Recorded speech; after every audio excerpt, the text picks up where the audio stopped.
The mahogany desk gleams under the soft lamplight, a silent witness to the unfolding scene. My father sits across from me, his hands clasped, weathered knuckles white. My mother is beside him, her usual vibrant energy dimmed to a quiet, watchful stillness. In the air, there's a weight I can't name, heavy and unfamiliar in this room that has always felt like the safest place on earth. My husband, Mark, is perched on the edge of an armchair, looking impatient, occasionally glancing at his watch. He's here because my parents asked us both to come, something about updating their estate plan. Routine, they said. Important, they emphasized. I trusted them. I trusted him. The lawyer, a stern woman named Ms. Evans, clears her throat. She holds a stack of crisp papers, the kind that rustle importantly. She begins to speak, her voice dry and formal, outlining standard procedures, assets, beneficiaries. Mark shifts, a restless energy about him. He's always hated paperwork, hated anything that tied him down. He's the big-picture guy, the deal-maker, the one who lives in the abstract world of numbers and projections. I'm the grounded one, the one who handles the details, who makes the appointments, who ensures the bills are paid. We were a balance, I thought. Two halves making a whole. Ms. Evans reaches a specific section, her tone changing slightly, becoming deliberate. She reads aloud, her words echoing in the quiet room. Something about the primary beneficiary. My breath catches. My parents are looking at me now, their gaze is steady, full of an emotion I can't quite decipher. It looks like love, but it's mixed with something else, something sharp and protective. Ms. Evans speaks my name. Then she speaks it again, clarifying. The primary beneficiary of the entire estate. Assets, property, everything. Solely. Silence falls, thick and suffocating. Mark sits frozen for a beat, 2 beats, then he erupts. He bolts upright, knocking a small side table. A delicate porcelain figurine wobbles, but doesn't fall. What? He shouts, his voice raw with disbelief. What did she just say? My mother's hand finds mine, squeezing. My father remains still, his gaze fixed on Mark, unyielding. It's exactly as Ms. Evans stated, Mark, my father says, his voice low but carrying absolute authority. We've revised our estate plan. Everything goes to Sarah. Mark's face cycles through a horrifying spectrum of emotions, confusion, shock, then pure, incandescent rage. He looks from my father to my mother, then to me, his eyes wide and wild. Everything, he spits, the word laced with venom. To her? What about me? I'm your son-in-law, your family. You were, my mother says softly, her voice slicing through his anger like ice. You were family, Mark. And Sarah is our daughter. She always will be. He starts pacing, running a hand through his hair, his composure shattered. This isn't right. This isn't fair. What did she do? Did you tell them lies, Sarah? He whirls on me, accusing, his face contorted. Did you turn them against me? I just look at him, the man I married, the man who shared my bed, my life, my dreams. He looks like a stranger, a terrifying, unstable stranger. The carefully constructed facade he'd built around himself over the past few months is cracking, crumbling, revealing the ugliness beneath. Sarah didn't have to tell us anything, Mark, my father says, his voice hardening. We found out ourselves. Mark freezes mid-pace. Found out what? He asks, a flicker of something else in his eyes now, fear. He knows. He knows what they found out. The blood drains from his face, leaving it a sickly gray. This is the moment his world collapses.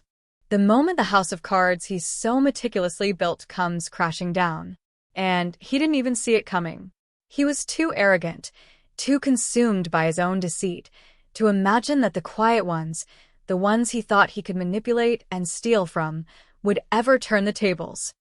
I didn't plan this. Not this exact moment. My parents did. But as I sit here, watching him unravel, a cold, hard satisfaction settles in my stomach, a stark contrast to the devastation that led me here. My life before this was quiet, predictable, comfortable. Maybe a little too comfortable. I worked as an accountant, steady, reliable work. Mark was in real estate development, always chasing the next big deal, the next investment opportunity. He had charm, ambition, a way of making you believe he could achieve anything he set his mind to. He was exciting. He filled the spaces in my life that I hadn't even realized were empty. He made me laugh. He made me feel desired. We built a life together in a cozy house on the outskirts of town, the kind with a small garden and a porch swing. It wasn't extravagant, but it was ours. My parents lived just a few towns over, in the house they'd built with their own hands 40 years ago. A rambling, comfortable place surrounded by ancient oaks and a small creek at the back of the property. They were practical people. My father was a retired carpenter, my mother a former nurse. They'd saved diligently their entire lives, squirreling away every spare dollar into their retirement fund. It wasn't a fortune, but it was enough. Enough for them to live comfortably, enough to cover any unexpected medical costs, enough to leave a modest inheritance to me, their only child. It was their security, their peace of mind after decades of hard work. We saw them every Sunday for dinner. It was a ritual. Gravy and laughter and the comfortable silence that only exists between people who love each other deeply. Mark was always there, charming them, helping my father with odd jobs around the house, listening intently as my mother recounted her day. He was the perfect son-in-law. Or so I believed. My desire back then was simple. A happy marriage, healthy parents, maybe kids one day. A life built on trust and shared values. I wanted what they had, that quiet, enduring partnership that had weathered decades. I looked at Mark, and I saw a future filled with that same kind of steady love. The disruption came subtly at first, like a hairline crack in a foundation you don't notice until the whole wall begins to buckle. Mark started working longer hours, taking more trips. He said it was the nature of the business, that the market was hot, and he had to strike while the iron was molten. I understood. I supported him. I was the steady one after all. But there were changes. Small ones. He became more secretive with his phone. Less present when he was home. Distant. When I asked, he'd get defensive, brush it off as stress from work. I told myself I was being paranoid. That I needed to be more understanding of the pressures he was under. I blamed myself. Then came the first real shock. It wasn't about me directly, but it hit me just as hard. My parents needed to access some funds from their retirement account for a medical expense my mother had, a minor procedure, thankfully, but still requiring liquid cash. My father called their investment firm, and that's when they discovered it. A significant portion of their retirement fund was gone. Not invested, not moved. Gone. Withdrawn. My father's voice on the phone was strained, tight with confusion and worry. They say the withdrawals were authorized, Sarah. Signed off on. But neither your mother nor I, we didn't touch that money. My blood ran cold. Who would do this? Who had access? Their financial advisor was a trusted family friend. It didn't make sense. I went into detective mode. As an accountant, I knew how to follow a paper trail. It wasn't easy. The money had been moved through several accounts, layered and obscured. It took days of painstaking digging, late nights poring over statements, tracing transfers, asking guarded questions of financial institutions. The fear in my stomach was a cold, churning stone. The trail led me to Mark.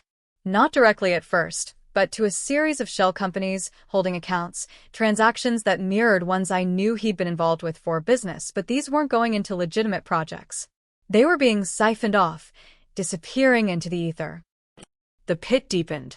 Why? Why would he do this? Was it a bad investment? A desperate attempt to cover a loss? I clung to the hope it was a mistake, a temporary borrowing he intended to repay. Then I found the name. Laura. Her name appeared on some of the transfer records, linked to an account that received a significant amount of the missing funds. Laura. Not a business partner I'd ever heard of. Not a client. The truth, when it hit, felt like a physical blow. It wasn't just theft. It was betrayal on multiple levels. Mark wasn't just stealing. He was funding another life. a life with someone else. The money wasn't for business. It was for her. To support her, to buy her things, maybe even to set her up somewhere. The pieces clicked into place with horrifying clarity. The late nights, the trips, the secrecy, the distance. It wasn't stress from work. It was guilt. Or maybe not even guilt. Maybe it was just the logistical nightmare of juggling two lives. My early struggles began the moment I confronted him. I remember the exact moment. He came home late, smelling faintly of expensive perfume that wasn't mine. I was sitting at the kitchen table, the printout spread before me like evidence at a crime scene. My hands were shaking. "Mark," I said, my voice barely a whisper. "We need to talk." He looked tired, his eyes a little wary. "What's wrong?" I pushed the statements towards him. "This." "What is this, Mark?" He picked them up, his face a mask of feigned confusion. But I saw it.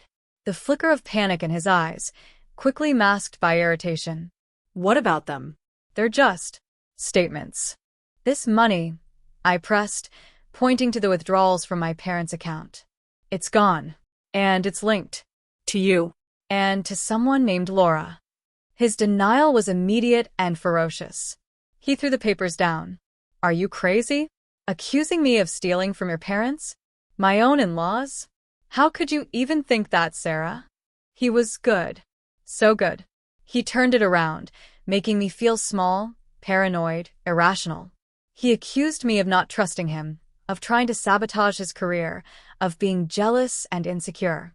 He deflected, he blustered, he lied with every breath. He said Laura was a business associate, a difficult client who required convoluted payment structures. He spun a web of complexity, hoping to confuse me, to make me back down. But I had the paper. I had the transfers. And now I had the cold, hard certainty that he was lying. The man I loved was a thief and a cheat. The first struggle was believing it, accepting the depth of the deceit. The second was trying to reason with him, to make him confess, to understand why. I pleaded, I cried, I raged. He remained a stone wall of denial, occasionally shifting to aggressive counteraccusations. He never admitted a thing, never offered an explanation that wasn't a transparent lie. My parents, bless them, were remarkably calm once they processed the initial shock of the theft. They were hurt, deeply hurt, that someone they trusted, someone they had welcomed into their family, could do this. But their immediate concern was for me. They saw the pain tearing me apart. "We'll figure it out, sweetheart," my mother had said, holding my hand. "The money can be replaced. Your heart, that's what matters." But I couldn't let it go. It wasn't just the money. It was the principle. It was the violation. It was the fact that he had stolen their security, the result of their life's work, to fund a sordid affair. It felt like a violation of everything sacred. The rising challenges came as the reality of the situation set in. Getting the money back wasn't simple. The accounts were offshore, the transactions complex. Mark had covered his tracks well, at least initially. Legal options seemed murky and expensive, potentially draining more resources without guarantee of success. The emotional toll was immense. The air in our house was thick with tension.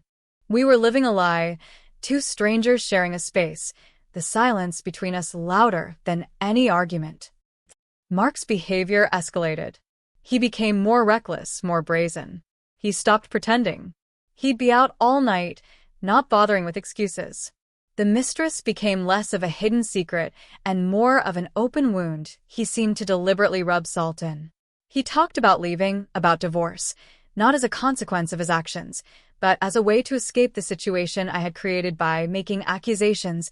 He twisted everything, painting himself as the victim of a paranoid, controlling wife.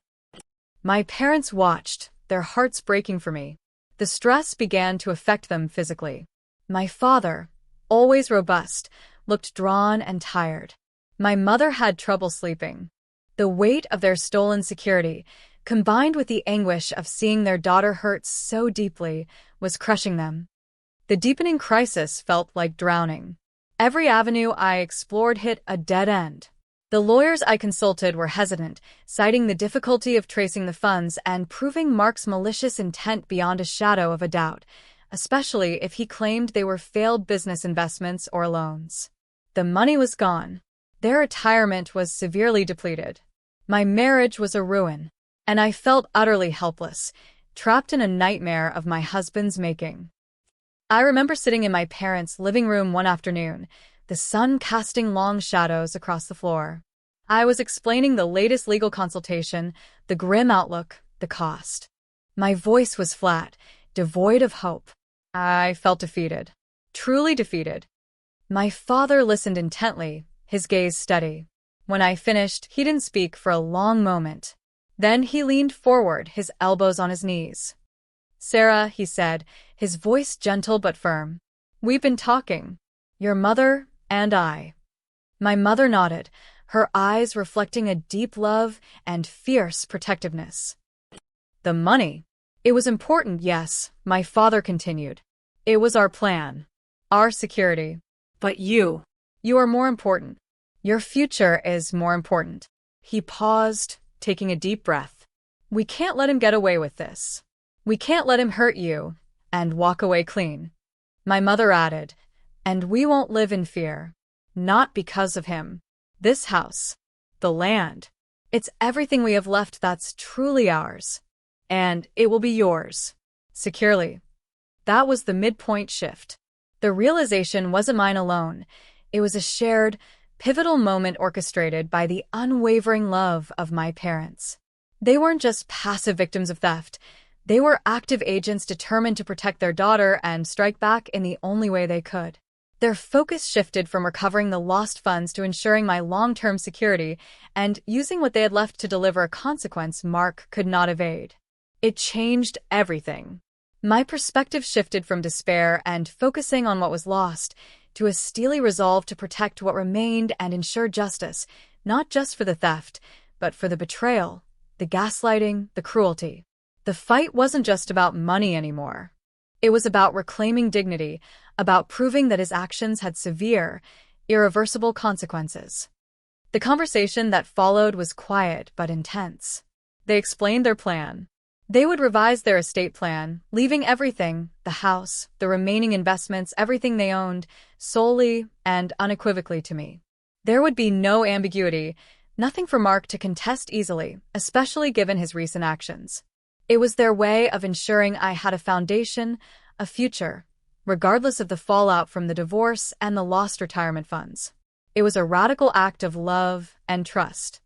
My initial reaction was overwhelming gratitude, mixed with a fierce protectiveness for them. "But what about you?" I asked, my voice thick with emotion. "This is everything. Your security." "Our security is you, Sarah," my mother said, her eyes shining with unshed tears. "Knowing you are safe, knowing he can't take this from you. That is our peace of mind." This was the turning point for me. Their unwavering support, their willingness to give me everything, fueled a new determination within me. The tears stopped. The helplessness faded. A cold, clear resolve took its place. I wouldn't just survive this. I would rise from it. And Mark would pay for what he'd done.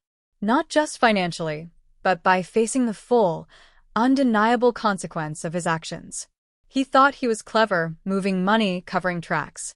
He thought he could steal from innocent people and get away with it, leaving me broken and my parents destitute. He underestimated the bond between a daughter and her parents. He underestimated me. We began working with Ms. Evans. She was discreet, efficient, and understood the delicate nature of the situation. We gathered the necessary documents, initiated the legal process of updating the estate plan. Mark had no idea. He was too busy living his double life, perhaps already planning his exit strategy, assuming he'd divorce me, maybe get a settlement, and certainly, eventually, inherit a portion of my parents' estate. He saw them as elderly, vulnerable, easy targets. He saw me as naive, easily manipulated. He couldn't have been more wrong. We chose the day for the signing. My parents insisted Mark and I both be there. It was part of the plan. They wanted him to hear it, to witness it, to understand the totality of what he had forfeited through his betrayal. I agreed. I wanted him there too. I wanted him to see the consequence of his actions written in legal ink. Which brings us back to this moment. Ms. Evans reading the document. The quiet room. Mark's eruption of disbelief and rage. "You did this," he screams again, pointing at me, his finger trembling. "You poisoned them against me." "No, Mark," I say, my voice steady calm. I look at him, really look at him, and feel nothing but a vast emptiness where love used to be. "You did this. You stole from them. You lied to me. You built your affairs and your secrets on a foundation of deceit. That's what did this." My father stands up, his presence commanding despite his age. "We trace the money, Mark," he says, his voice like granite. "Every penny. We know where it went. We know who Laura is. We know everything." Mark stumbles backward as if struck. He glances at Ms. Evans, then back at my parents, then at me. His eyes dart around the room, searching for an escape, a way out of this corner he's trapped himself in. "It was a misunderstanding," he stammers, his bravado completely gone, replaced by a pathetic desperation. "Business deals went south. I was trying to recover." "Stop lying, Mark," my mother says, her voice sharp and final. "It's over. The climax isn't just the reading of the will or his scream. It's this moment right now. The moment he stands there, exposed, his lies stripped bare, facing the irreversible consequences of his actions. He thought he was taking their future. Instead, his greed cost him his own. He stole a comfortable retirement, hoping to fund a lavish new life. Now, he stands to lose his home, his marriage, his reputation, and any hope of future inheritance he might have clung to. He is utterly blindsided, hoisted by his own petard. "Everything," he whispers, the rage replaced by a sickening dawning comprehension. "You're leaving her everything? The house? The land? The accounts?" "Every last thing," my father confirms, his gaze never leaving Mark's face. "You made your choice, Mark. You chose money over family. You chose deceit over loyalty. These are the consequences." Mark looks like he might physically collapse. He stares at me, his face pale and contorted, not with anger anymore, but with a chilling blend of shock and dawning panic. He must be calculating, in his sharp, mercenary mind, the total value of what he has lost compared to what he stole. It's exponentially more. The house alone, with its valuable land, is worth far more than the amount he's siphoned off. He lunges towards me, a primal sound in his throat. "You scheming." My father steps between us instantly, a protective barrier. "Get out, Mark," he says, his voice dangerously low. "Get out of her house." Mark hesitates, seeing the unshakable resolve in my father's eyes. He looks at my mother, her face etched with sorrow but firm. He looks at me, standing there, calm and unbroken, the document naming me the sole heir lying on the desk. He sees no crack in our unity, no point of leverage. He sees his undoing. He lets out a sound that is not quite a scream, not quite a sob, but a strangled cry of pure, blind-sided defeat. He turns and flees the room, the front door slamming shut moments later, the sound echoing through the sudden silence. We stand there for a moment, the three of us, the air still thrumming with the aftershock of his departure. My parents turn to me, their faces softening. "Are you all right, sweetheart?" my mother asks, her voice trembling slightly now that the confrontation is over. I nod, tears finally stinging my eyes, not from pain, but from relief, from the weight lifting, from the overwhelming love I feel for these two people. I manage my voice thick. Ms. Evans quietly gathers her papers. She offers a small, knowing smile. "It's legally sound," she assures us. "Everything is in order. The aftermath is complex, a tapestry woven with threads of vindication, lingering pain, and a quiet determination to rebuild. The divorce is messy, as expected. Mark contests the estate plan, of course, claiming undue influence manipulation. But he has no leg to stand on. The evidence of his theft, the paper trail leading to his mistress. It all comes out. His reputation is in tatters. His attempts to paint me as a villain crumble under the weight of his own actions. He loses. He loses the house we shared.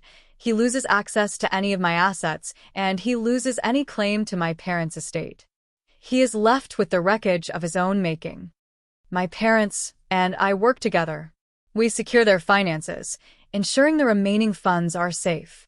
We discuss the future of the house. They want me to have it, to live in it, to make it my own.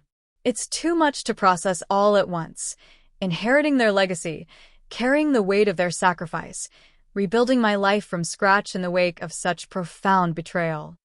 The process isn't easy. There are days when the anger consumes me, days when the hurt resurfaces, sharp and raw. The betrayal cuts deep, leaving scars that may never fully heal. But then I look at my parents, their faces etched with love and resilience, and I know I can get through this. I have them. I have their unwavering support. And I have the quiet satisfaction of knowing that his greed did not break us. It broke him. I decide to move into their house. It feels right. It's a place filled with decades of love and memories, a tangible representation of the solid, trustworthy foundation Mark tried to destroy. My parents stay with me for a while, then move into a smaller annex we build on the property, close enough for comfort and care, but allowing us all space to breathe and heal. The house becomes my sanctuary. I walk the land they nurtured, tend the garden they loved. I feel their presence everywhere, a comforting, grounding force. The stolen money is a wound, a painful loss, but it is overshadowed by the immeasurable gift they have given me: security, yes, but more importantly, a profound affirmation of their love and trust, a refutation of Mark's destructive narrative. I find a new strength within me, a resilience I didn't know I possessed. The quiet, steady accountant discovers a fierce protectiveness and a willingness to fight for what is right. I learn to trust my instincts again, the ones Mark tried to silence with his lies and gaslighting. Mark is gone from my life. His name is a bitter taste, a reminder of a painful chapter. I hear snippets through the grapevine. His career suffered. His relationships floundered. He is paying a different kind of price now, one measured in lost trust and ruined reputation. Sitting here now, in the quiet of the evening, the house settled around me, I don't feel like a victim. I feel like a survivor, a protector. My parents are safe. I am safe. The future, while uncertain, feels like mine to build, not something dictated by someone else's deceit. The cost was immense, the pain undeniable, but in the end, love and loyalty proved stronger than greed and betrayal. The old house stands firm, a symbol of endurance, and I stand with it, ready for whatever comes next. If this story hit close to home, if you've ever felt the ground give way beneath you because of a betrayal like this, I'd love to hear your version. Drop a comment with where you're listening from and what time it is. And if you haven't already, please subscribe. It helps bring more of these stories to life.